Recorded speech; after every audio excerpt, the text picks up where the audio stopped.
তো বন্ধুরা, এই যে নতুন করে আবার গাছ প্রসেস করবো।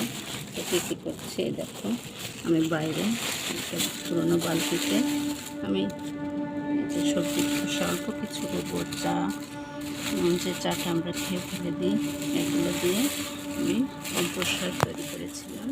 যে অবশ্যই সারটা শুকিয়ে নেবে, তো বৃষ্টির কিন্তু একটু ভিজা ভেজা, ওটা সমস্যা নেই যেহেতু পচে গিয়েছে।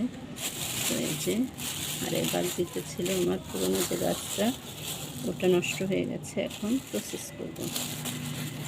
তো এই যে সব নতুন পুরাতন মাটি একসঙ্গে মিক্সড করব, করে আমি নতুন করে আবার গাছ লাগাবো। যে দেখো এরকম, তোমরা চাইলে তোমাদের ইচ্ছা মতো টবে লাগাতে পারো। আমি এই যে টবে নতুন করে আবার এভাবে মাটি নিয়ে পুরাতন মাটির সাথে কিছু নতুন জৈব সার মিশিয়ে তাতে করে আবার নতুন গাছ লাগিয়ে দেবো। কী কী গাছ লাগাবো তোমাদের অবশ্যই জানাবো, দেখাবো। তো তোমরা চাইলে এভাবে প্রসেস করতে পারো, তো অবশ্যই ভালো ফল পাবে। আর ভিডিওটা ভালো লাগলে অবশ্যই লাইক শেয়ার দেবে, সাবস্ক্রাইব করতে ভুলবে না। আর বন্ধুরা, আমার নিত্য নতুন চ্যানেলের আমার নিত্য নতুন ভিডিও পেতে অবশ্যই পাশে থেকো। এখন আমি এটাকে মিক্সড করবো, পুরো সব মাটির সঙ্গে এটাকে মিক্সড করে দিয়ে তারপরে আবার প্রতিটা টপে বসিয়ে, তুমি চাইলে এরকম বড় টপেও যদি বড় গাছ লাগাও বসাতে পারো। আমি অবশ্য এই টপটা রাখবো না, এটা নষ্ট হয়ে গিয়েছে। তো আমি মিক্সড করে ছোট ছোট টপে এই মাটিগুলো স্থানান্তর করে নতুন করে আবার গাছ লাগাবো।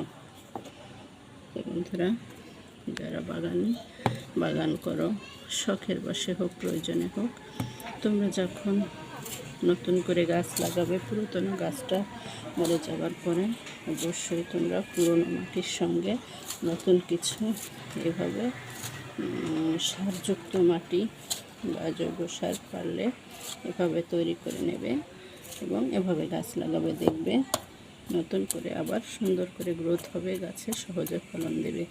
কারণ পুরাতন গাছের যে শর্করা শক্তি বা পুরাতন গাছের উর্বরতা,